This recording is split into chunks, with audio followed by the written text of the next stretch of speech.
શ્રી દુર્ગા સપ્તશતી અધ્યાય 11। મિત્રો, આપણે અધ્યાય 9 અને 10માં શુંભ અને નિશુંભનો જે દેવીએ વધ કર્યો તે સાંભળ્યું। હવે 11મા અધ્યાયમાં દેવતાઓએ કરેલી દેવી સ્તુતિ તથા દેવીએ દેવતાઓને આપેલું વરદાન તે સાંભળવા જઈ રહ્યા છીએ અને 12મા અધ્યાયમાં દેવીના ચરિત્રોના પાઠનું મહાત્મ્ય સાંભળશું। તો મિત્રો, આવા જ અવનવા વિડીયો સાંભળવા માટે ચેનલને લાઈક, શેર અને સબસ્ક્રાઈબ કરવાનું ભૂલતા નહીં અને કોમેન્ટમાં જય માતાજી લખી દેજો। ધ્યાન। હું ભુવનેશ્વરી દેવીનું ધ્યાન કરું છું। તેમના શ્રીઅંગોની ક્રાંતિ પ્રભાતકાળના સૂર્ય જેવી છે। તેમના મસ્તક પર ચંદ્રમાનો મુગટ છે। તેઓ ઉપસેલા સ્તનો અને 3 નેત્રોવાળા છે। તેમના વદન પર સ્મિતની છટા છવાયેલી રહે છે અને તેમની ભુજામાં વરદાયી મુદ્રા, અંકુશ, પાસ અને અભય મુદ્રા શોભી રહ્યા છે। ઓમ।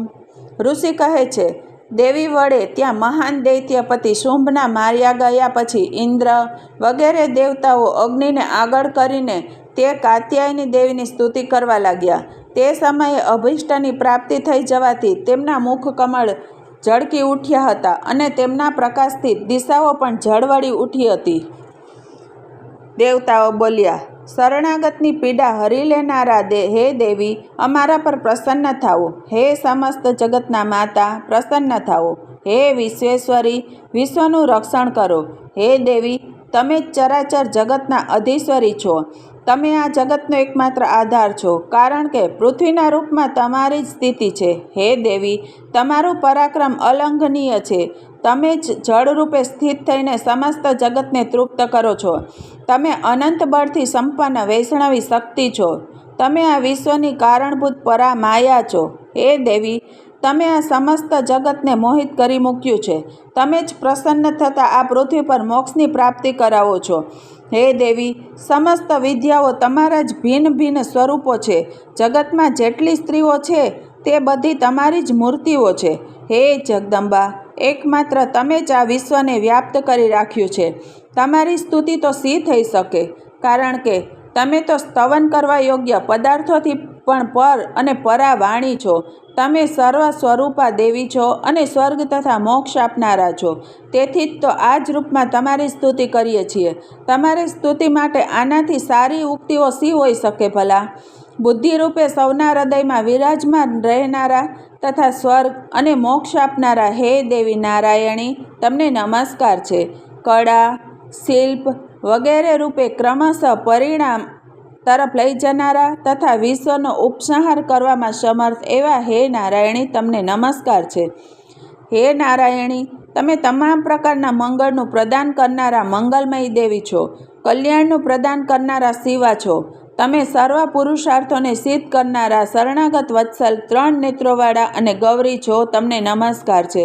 તમે સંસારના સર્જન, પાલન અને સંહારના શક્તિભૂત સનાતની દેવી છો અને તમે ગુણોના આધારભૂત તથા સર્વગુણમયી છો। હે નારાયણી, તમને નમસ્કાર છે। શરણમાં આવેલા દીનો અને પીડિતોના રક્ષણમાં રત રહેનારા તથા સૌની પીડાને હરી લેનારા હે દેવી નારાયણી, તમને નમસ્કાર છે।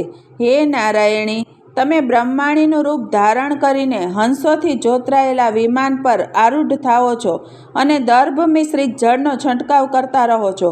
તમને નમસ્કાર છે। મહેશ્વરી રૂપે ત્રિશૂળ, ચંદ્રમા અને સર્પને ધારણ કરનારા તથા મહાન વૃષભની પીઠ પર આસિત થનારા હે દેવી નારાયણી, તમને નમસ્કાર છે।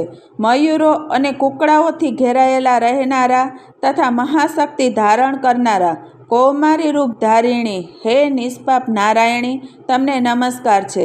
શંખ, ચક્ર, ગદા અને સારંગ ધનુષ્યના ઉત્તમ આયુધો ધારણ કરનારા વૈષ્ણવી શક્તિ સ્વરૂપા હે નારાયણી, તમે પ્રસન્ન થાઓ। તમને નમસ્કાર છે। હાથમાં ભયાનક મહાચક્ર લીધેલા અને દાઢો પર પૃથ્વીને ઉઠાવી રાખેલા વારાહી રૂપ ધારિણી હે કલ્યાણમયી નારાયણી, તમને નમસ્કાર છે। ભયંકર નરસિંહ રૂપના દૈત્યોનો વધ કરવાનો પ્રયત્ન કરનારા તથા 3 ભુવનોમાં રક્ષણમાં રત રહેનારા હે નારાયણી, તમને નમસ્કાર છે। મસ્તક પર મુગટ અને હાથમાં મહાવ્રજ ધારણ કરનારા, સહસ્ત્ર નેત્રોને કારણે દેદીપ્યમાન દેખાનારા અને વૃત્રાસુરનું પ્રાણનું હરણ કરનારા ઇન્દ્રશક્તિ સ્વરૂપા હે દેવી નારાયણી, તમને નમસ્કાર છે. શિવદૂતી રૂપે દૈત્યોની મહાન સેનાનો સંહાર કરનારા, ભયંકર રૂપ ધારણ કરનારા અને વિકરાળ ગર્જના કરનારા હે નારાયણી, તમને નમસ્કાર છે. દાઢોને કારણે વિકરાળ મુખવાળા, મૂંડોની માળાથી વિભૂષિત, મૂંડનું મર્દન કરનારા ચામુંડા રૂપી હે નારાયણી, તમને નમસ્કાર છે. લક્ષ્મી, લજ્જા, મહાવિદ્યા, શ્રદ્ધા, પૃષ્ટિ, શ્વધા, ધ્રુવા, મહારાત્રિ તથા મહા અવિદ્યારૂપી હે નારાયણી, તમને નમસ્કાર છે. મેઘા, સરસ્વતી, વરા, ભૂતિ, બાભ્રવી, વર્ણના અથવા તામસી, નિયતા તથા ઈશા સ્વરૂપા હે નારાયણી, તમને નમસ્કાર છે. સર્વ સ્વરૂપા, સર્વેશ્વરી અને સર્વશક્તિ સંપન્ન દિવ્યરૂપ ધારિણી હે દેવી દુર્ગા, અમારું બધા ભયોમાંથી રક્ષણ કરો, તમને નમસ્કાર છે. હે કાત્યાયની, 3 નેત્રોથી વિભૂષિત તમારું સૌમ્ય વદન અમારું સર્વ પ્રકારના ભયોમાંથી રક્ષણ કરે, તમને નમસ્કાર છે. હે ભદ્રકાળી, જ્વાળાઓને કારણે વિકરાળ લાગતું અત્યંત ભયંકર અને સમસ્ત અસુરોનો સંહાર કરનારું તમારું ત્રિશૂળ ભયમાંથી અમારું રક્ષણ કરે, તમને નમસ્કાર છે. હે દેવી, જે પોતાના ધ્વનિથી સમસ્ત જગતને વ્યાપી વળીને દૈત્યોના તેજને નષ્ટ કરી દે છે, તે તમારો ઘંટ અમારું પાપોમાંથી એવી રીતે રક્ષણ કરે કે જેમ માતા પોતાના પુત્રોને હીન કર્મો કરવાથી બચાવે છે. હે ચંડિકા, તમારા હાથમાં સુશોભિત ખડગ કે જે અસુરોના રક્તમાસથી ચર્ચિત છે, તે અમારું મંગલ કરે, અમે તમને નમસ્કાર કરીએ છીએ.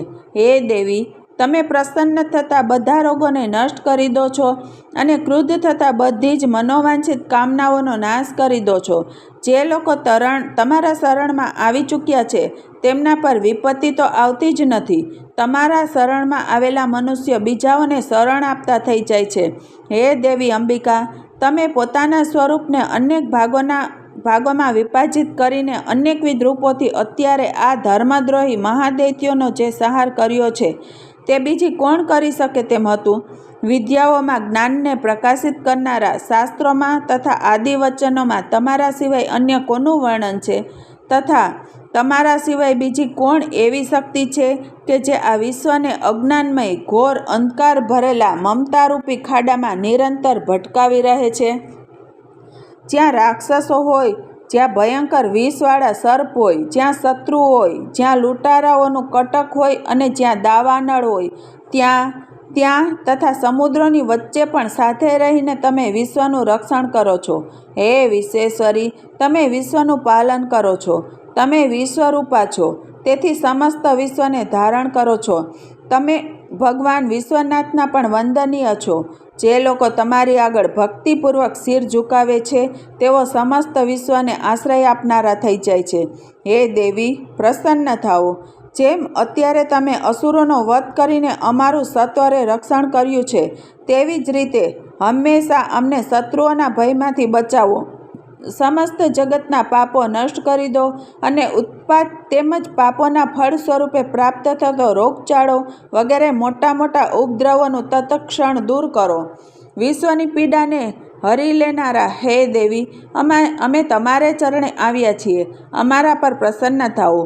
ત્રિલોક નિવાસીઓના પૂજનીય હે પરમેશ્વરી, સર્વલોકોને વરદાન આપનારા થાવો. દેવી બોલ્યા, હે દેવતાઓ, હું વરદાન આપનારી છું. તમારા મનમાં જે ઈચ્છા હોય તે વરદાન માંગી લો. સંસારને સારું ઉપકારક તે વરદાન હું અવશ્ય આપીશ. દેવતાઓ બોલ્યા, હે સર્વેશ્વરી, તમે આ જ પ્રમાણે 3 લોકના સઘળા વિઘ્નોનું શમન કરો અને અમારા શત્રુઓનો નાશ કરતા રહો. દેવી બોલ્યા, હે દેવતાઓ, વેવેશ્વર મન્વંતરના 28મા યુગમાં શુંભ અને નિશુંભ નામના બીજા 2 મહાદૈત્યો ઉત્પન્ન થશે.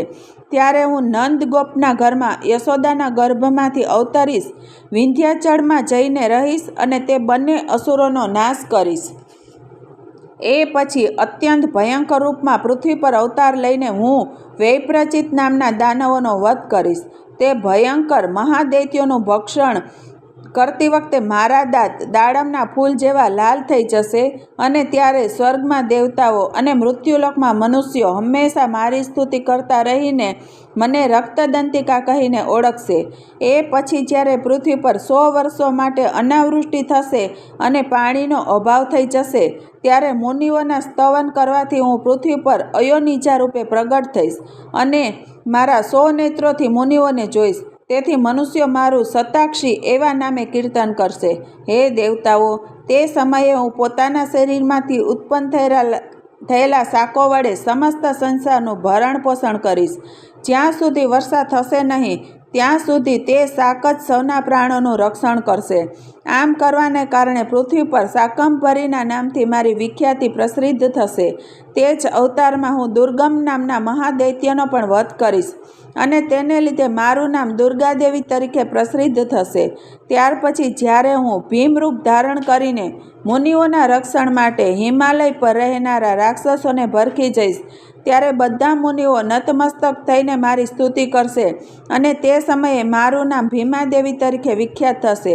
પછી જ્યારે અરુણ નામનો દૈત્ય ત્રણેય લોકમાં ભારે ઉપદ્રવો ઊભા કરશે ત્યારે હું ત્રણેય લોકનું હિત કરવા માટે 6 પગોવાળા અસંખ્ય ભમરાઓનું રૂપ ધારણ કરીશ. તે મહાદૈત્યોનો વધ કરીશ. તે સમયે બધા લોકો ભ્રામરીના નામથી ચારે તરફ મારી સ્તુતિ કરશે. આ પ્રમાણે સંસારમાં જ્યારે જ્યારે દાનવીય વિઘ્નો ઉપસ્થિત થશે ત્યારે ત્યારે અવતાર લઈને હું શત્રુઓનો સંહાર કરીશ. શ્રી માર્કંડેય પુરાણમાં સાર્વણિક મન્વંતર કથા અંતર્ગત દેવી મહાત્મ્યમાંનો દેવી સ્તુતિ નામનો 11મો અધ્યાય સમાપ્ત.